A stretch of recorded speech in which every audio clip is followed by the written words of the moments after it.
Welcome to my channel be intelligent. So guys, आज हम chemistry का first chapter chemical reaction and equations के concepts clear करेंगे। So guys, इस chapters में ये चैप्टर बहुत इजी है, ठीक है। मैं आपको बहुत इजी तरीके से कराऊंगी और जो भी मैं कॉन्सेप्ट कराती जा रही हूँ आप उसको बस आराम से देखिए, ठीक है। तो पहला हमारे इस चैप्टर से टॉपिक आता है व्हाट इज केमिकल। केमिकल क्या होता है? anything in nature they have tendency to react or may not be react, it's called chemical. It is found in nature at all state. कुछ जो भी हमारा नेचर के अंदर होता है, जिसके पास क्षमता होती है रिएक्ट करने की और नहीं भी, वो हमारे केमिकल होता है, ठीक है। वो हमें नेचर में प्रोवाइड हो जाता है, हमें नेचर से मिल जाता है और तीनों स्टेट में हमें लिक्विड में मिल जाएगा, सॉलिड में भी मिल जाएगा और हमारा गैस वाली स्टेट में मिल जाए, ठीक है। फिर हमारा दूसरा टॉपिक आता है केमिकल रिएक्शन। केमिकल रिएक्शन क्या होता है? The processes in which new substance which new properties are formed, it's called chemical reaction. जो भी नए सब्सटेंस होते हैं और नई प्रॉपर्टीज होती है वो दोनों कंबाइंड होकर, वो दोनों मिलकर एक केमिकल रिएक्शन बनाते हैं, ठीक है। जैसे magnesium plus oxygen reacted with two produce magnesium oxide, ठीक है। मैग्नीशियम और ऑक्सीजन दोनों में कंबाइंड होकर क्या बना है? मैग्नीशियम ऑक्साइड, ठीक है। ये हमारा केमिकल रिएक्शन होता है, ठीक है। रिएक्टेंट क्या होता है? वो the substance which take part in the chemical reaction, it's called reactant. जो चीज जैसे जो रिएक्ट कर रही है एक दूसरे में, मतलब एक दूसरे में रिएक्ट हो रही है, फिर जाके एक नया रिजल्ट निकाल रही है, ठीक है, वो हमारे रिएक्टेंट्स होते हैं, ठीक है। प्रोडक्ट क्या होता है? The new substance produce as a result of chemical reaction, it's called product, ठीक है। जो भी हमारा नया रिजल्ट आता है रिएक्टेंट मिलके, जो भी रिएक्शन करके फिर जो हमारा एक नया प्रोडक्ट बनता है, वो हमारा क्या होता है? प्रोडक्ट होता है, ठीक है। तो जैसे कि मैंने आपको ये समझा रखा है एज एग्जाम्पल, ठीक है। फिर आता है हमारा दूसरा टॉपिक आता है केमिकल इक्वेशन। केमिकल इक्वेशन क्या होती है? The method of representing a chemical reaction with the help of symbols and formula of substance involved in it, it's called chemical equation. मतलब कि जैसे हमने जो केमिकल रिएक्शन है उसको शॉर्ट वे में लिख दिया है, ठीक है, फॉर्मूले और सिंबल्स की हेल्प से हम लोग उसको शॉर्ट वे में लिख देते हैं, वो हमारा केमिकल इक्वेशन होता है। आगे चैप्टर्स में आपको केमिकल इक्वेशन ही पढ़नी होगी, रिएक्शन पूरे वर्ड टू वर्ड आपको नहीं लिखना होगा, शॉर्ट वे में लिखना होता है, ठीक है। टाइप्स ऑफ केमिकल रिएक्शन, कितने टाइप्स के होते हैं हमारे रिएक्शंस, वो हम आगे पढ़ेंगे, ठीक है। कंबाइनेशन रिएक्शन से पता लग रहा है कि कंबाइंड हो रहा है, कंबाइन करके कोई चीज कोई रिजल्ट आ रहा है, ठीक है, कोई रिएक्शन बन रहा है। तो type of chemical reaction in which one more than two reactants react with each other to form single product, it's called combination reaction। मतलब कि कोई भी जैसे कोई भी रिएक्टेंट है, एक या एक से ज्यादा रिएक्टेंट है, वो रिएक्ट करके जो एक सिंगल प्रोडक्ट बनाते हैं, वो हमारा कॉम्बिनेशन रिएक्शन होता है। इसका बेस्ट एग्जांपल मैंने दे रखा है आपको, कार्बन प्लस ऑक्सीजन दोनों रिएक्ट करके क्या प्रोडक्ट बनाया उन्होंने? कार्बन डाइऑक्साइड, ठीक है। ये आपका बेस्ट एग्जांपल है कॉम्बिनेशन रिएक्शन का, ठीक है। डीकम्पोजिशन रिएक्शन क्या होता है? A type of chemical reaction in which single reactant broken into two or more product, it's called decomposition reaction. कोई भी सिंगल रिएक्टेंट है, ठीक है, उसको ब्रेक डाउन करके, उसको ब्रेक करके हम लोग कई सारे प्रोडक्ट में लिख देते हैं, तो वो हमारा क्या होता है? डीकम्पोजिशन रिएक्शन, ठीक है। इसका मैंने बेस्ट एग्जांपल लिख रखा है सिल्वर क्लोराइड एक हमारा रिएक्टेंट है, ठीक है। रिएक्टेंट को फिर हमने ब्रोकन डाउन करके क्या कर दिया है? एक हमारा जो रिजल्ट आ गया वो क्या आ गया? सिल्वर प्लस क्लोराइड, ठीक है। डीकम्पोजिशन रिएक्शन के तीन उसमें हम लोग उसको तोड़ते हैं, मतलब ब्रेक डाउन करते हैं। तीन एक तो हीट से हम लोग उसको ब्रेक डाउन करते हैं, एक लाइट से ब्रेक डाउन करते हैं, हाँ, सनलाइट, और एक हम करंट से करते हैं, इलेक्ट्रोलाइसिस, ठीक है। तो इसका भी मैंने बेस्ट एग्जांपल्स दे रखे, जिससे आप समझ जाओगे कैसे हीट से कैसे ब्रेक डाउन होगा, लाइट से कैसे ब्रेक डाउन होगा और करंट से कैसे ब्रेक डाउन होगा, ठीक है। तो कैल्शियम कार्बोनेट ये की रिएक्टेंट है, ठीक है। ये ब्रोकन डाउन होके क्या हो गया? ये कैल्शियम ऑक्साइड और कार्बन डाइऑक्साइड, ठीक है। अब सनलाइट से कैसे ब्रेक डाउन हुआ है? सिल्वर ब्रोमाइड एक रिएक्टेंट है, ये ब्रोकन डाउन बन के हो गया हमारा सिल्वर प्लस ब्रोमाइड, ठीक है। ये सनलाइट के थ्रू ये ब्रोकन डाउन हुआ है, ब्रेक हुआ है। अब आया हमारा डीकम्पोजिशन रिएक्शन बाय करंट। और मैंने बताया था इलेक्ट्रोलाइसिस जो चीजें होती हैं, जो इलेक्ट्रिकली हम उसको ब्रोकन डाउन करते हैं, ठीक है। अब जैसे हाइड्रोजन और ऑक्सीजन एक ये रिएक्टेंट्स है, ठीक है। इसको ब्रोकन डाउन करके बन गया हमारा हाइड्रोजन प्लस ऑक्सीजन, ठीक है। अब हमारा दूसरा टॉपिक आता है सिंगल डिस्प्लेसमेंट रिएक्शन क्या होता है? A type of chemical reaction in which highly reactive replace by less reactive, it's called single displacement reaction. ठीक है, कोई भी जैसे कोई भी इक्वेशन के अंदर जो हाईली रिएक्टिव जो होगी ना वैल्यू, जो होगी हाईली रिएक्टिव जो वैल्यू होगी, वो किससे चेंज हो जाएगी, लेस रिएक्टिव से। ठीक है, जब प्रोडक्ट में जाएगी तो लेस रिएक्टिव के साथ आ जाएगी, रिप्लेस हो जाएगी, तो वो होती है हमारी सिंगल डिस्प्लेसमेंट होती है। जैसे इसका बेस्ट एग्जांपल है जिंक, और जिंक के साथ कुछ हमारी कोई भी वैल्यू नहीं है। ठीक है, ये सिंगल में लिखा है, कॉपर सल्फेट लिखा है, फिर इधर जाके जिंक सल्फेट हो गया है और ये कॉपर हो गया है। ठीक है, तो ऐसे ये सिंगल डिस्प्लेसमेंट हुई है। डबल डिस्प्लेसमेंट रिएक्शन क्या होता है, a type of chemical reaction in which components of first element replace by second one and the component of second one replace by first one, it's called double displacement reaction. जो भी हमारे जो first element होता है वो किससे replace होता है, सेकंड वन से, और जो सेकंड वन की जो वैल्यू होती है वो किससे रिप्लेस होती है, फर्स्ट वन के साथ, वो हमारी क्या होती है, डबल डिस्प्लेसमेंट रिएक्शन। ठीक है, इसका हमारा बेस्ट एग्जांपल है सोडियम सल्फेट और बेरियम क्लोराइड।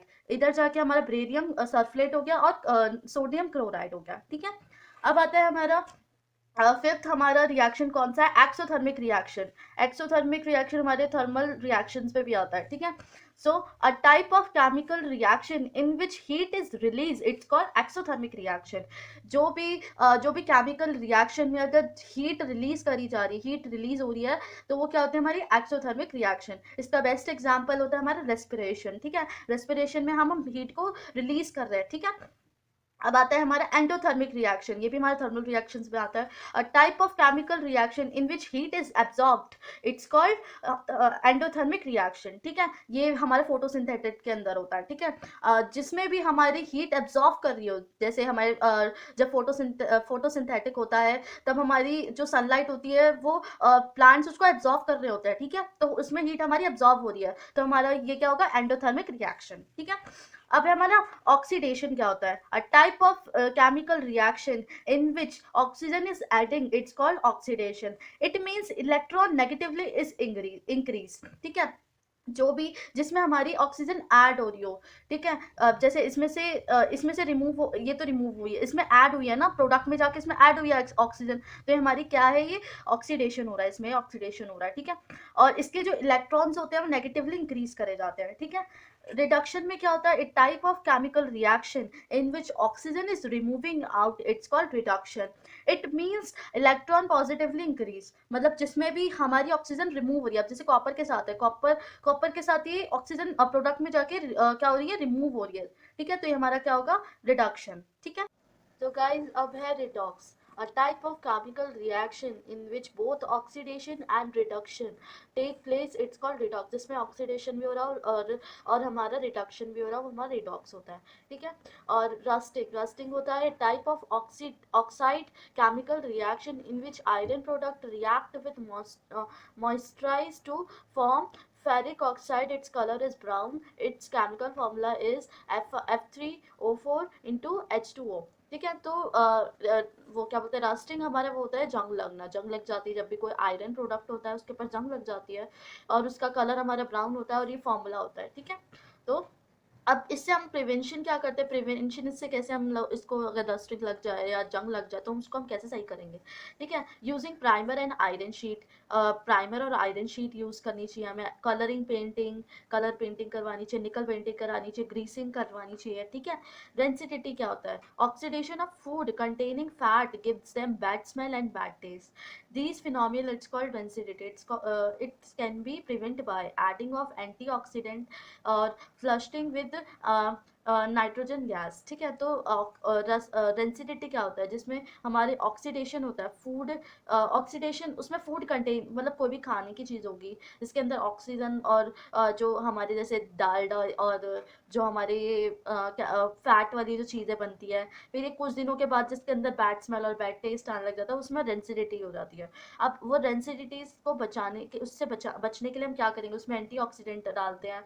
ठीक है, उसको जो काफ़ी उसमें एयर टाइट बैग्स में रखते हैं। ठीक है, ताकि उसमें डेंसिटी, उसमें बैड स्मेल वो ख़राब ना हो। ठीक है, अब मैं आपको इस चैप्टर से रिलेटेड कुछ क्वेश्चंस बताती हूँ, फिर आपको बताऊंगी कि कैसे आपको इक्वेशन को बैलेंस करना चाहिए, बैलेंस जो इक्वेशन होती है केमिकल रिएक्शन की उसको कैसे बैलेंस करना चाहिए। चलिए गाइस, अब हम इस चैप्टर से रिलेटेड कुछ क्वेश्चंस देखते हैं। Why respiration it's called exothermic reaction, क्यों हम रेस्पिरेशन को एक्सोथर्मिक रिएक्शन भी कहते हैं? क्योंकि इसमें जब हमारा फूड ब्रोकन डाउन होता है, फिर उससे जो एनर्जी रिलीज होती है, एक्सोथर्मिक की यही तो डेफिनेशन है, इसमें एनर्जी रिलीज हो रही हो, वो हमारी एक्सोथर्मिक रिएक्शन होता है। तो इसी में रेस्पिरेशन में भी वही होता है, फूड जब हमारा ब्रोकन डाउन होता है, उसके अंदर से जो एनर्जी रिलीज होती है, वो हमारी क्या होती है? एक्सोथर्मिक। ठीक है। Why photosynthetic is an example of endothermic reaction, क्यों फोटोसिंथेसाइज या फोटोसिंथेटिक हमारा एंडोथर्मिक रिएक्शन होता है? क्यों? क्योंकि जो सनलाइट होती है, सनलाइट एब्जॉर्ब करती है ग्रीन प्लांट के अंदर, क्लोरोफिल के थ्रू जो सनलाइट एब्जॉर्ब करती है लीव्स के अंदर, तो वो हमारी एब्जॉर्प्शन हो रही है। एंडोथर्मिक की भी ये डेफिनेशन थी कि जिसमें एनर्जी एब्जॉर्ब हो रही हो, वो हमारी क्या होती है? हीट एब्जॉर्ब हो रही हो, तो वो हमारी क्या होती है? एंडोथर्मिक। और फोटोसिंथेटिक में भी यही होता है। ठीक है। तो इसीलिए हम इसको एग्जाम्पल बोलते हैं किसका? एंडोथर्मिक का। Why sodium and potassium metals are keeped inside the kerosene, क्यों हम सोडियम और पोटाशियम को कैरोसिन के अंदर रखते हैं? क्योंकि पोटाशियम और जो सोडियम होता है वो हाईली रिएक्टेड होता है। ठीक है। जिसके अंदर मॉइस्चराइज और वाटर फॉर्म करके हाइड्रोक्साइड बनाता है। ठीक है। तो इसलिए हम इसको कैरोसिन के अंदर रखते हैं। ठीक है। अब हम इस चैप्टर से रिलेटेड कैसे हमें जो इक्वेशन होता है उसको बैलेंस करना चाहिए, वो हम करेंगे आगे। ठीक है। गाइस, अब हम इस चैप्टर में सीखेंगे कि कैसे इक्वेशन, अनबैलेंस इक्वेशन को बैलेंस इक्वेशन में कन्वर्ट करते हैं। ठीक है। तो पहले हमें इक्वेशन को देखना होगा, और उसके हिसाब से फिर हमें एक टेबल बनानी होगी। ठीक है। तो एटम्स कितने हैं? एटम कौन कौन से हैं? हाइड्रोजन और ऑक्सीजन। रिएक्टेंट्स, रिएक्टेंट मैंने बताया था कि ये रिएक्टेंट्स होते हैं और ये प्रोडक्ट होते हैं। तो रिएक्टेंट वाली साइड हाइड्रोजन कितना है? उसकी वैल्यू 2, और ऑक्सीजन की भी 2 है। और प्रोडक्ट वाली साइड हाइड्रोजन की 2 है और ऑक्सीजन की 1। तो अब ये अभी हमारी अनबैलेंस है, तो इसको बैलेंस करने के लिए हमें कुछ वैल्यू ऐड करनी होगी। ठीक है। अगर अगर H2+2 में अगर हम 2H2O कर देंगे, तो हमारी H की वैल्यू, मतलब हाइड्रोजन की वैल्यू 4 हो जाएगी, है ना? और इसकी हमारी वैल्यू 2 आ जाएगी। फिर हमें इसकी भी वैल्यू 2 करनी होगी। ठीक है। तो ये तो इसके साथ फिर हमें यहाँ पे भी 2 लगाना होगा। देन हमारी वैल्यू क्या होगी? बैलेंस होगी। ऐसे आपको पहले देखना होगा कि कहाँ कहाँ क्या क्या वैल्यू है, फिर आपको उसी के हिसाब से आपको वैल्यू डालनी है। अब हमारी क्या हुई है? वैल्यू बैलेंस हुई है, इक्वेशन हमारी बैलेंस हुई है। ठीक है। अब हम दूसरा देखते हैं, दूसरा क्वेश्चन कैसे है।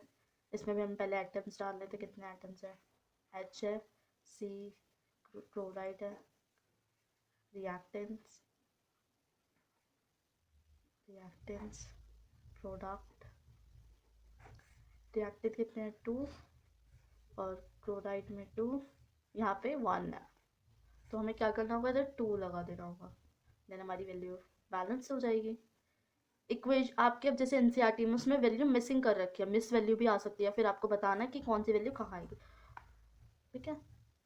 तो अब हम अगर HCl में अगर यहाँ पे 2 डाल देंगे तो हमारी वैल्यू बैलेंस हो जाएगी। ठीक है। ये हमारी बैलेंस हो गई। ऐसे आपको सारी वैल्यूज, सारी इक्वेशंस को बैलेंस करना है। सो गाइस, इस चैप्टर से रिलेटेड जितनी भी चीज़ें थी वो मैंने आपको क्लियर कर दी हैं, कॉन्सेप्ट्स और कैसे इक्वेशन को बैलेंस करते हैं। ठीक है। इस चैप्टर से रिलेटेड अगर आपको कोई भी डाउट्स है, कोई क्वेरीज है, तो आप उनको कमेंट सेक्शन में ज़रूर बताइए। ठीक है। और मैं साइंस के आपको सारे चैप्टर्स के कॉन्सेप्ट्स और बेसिक्स चीज़ ज़रूर क्लियर करवाऊंगी। ठीक है। और मेरी मैथ्स की 60 डेज़ की स्ट्रैटेजी चल रही है, तो उसको भी आप डे बाय डे फॉलो करते जाइए। अगर आपको 10th क्लास की और भी सब्जेक्ट्स और भी सब्जेक्ट्स के वीडियोस चाहिए, जैसे कि SST, हिंदी और इंग्लिश की, आपको कोई भी अगर वीडियो चाहिए उसकी सॉल्यूशंस की, किसी की भी, तो आप वो भी मुझे कमेंट सेक्शन में ज़रूर बताइए।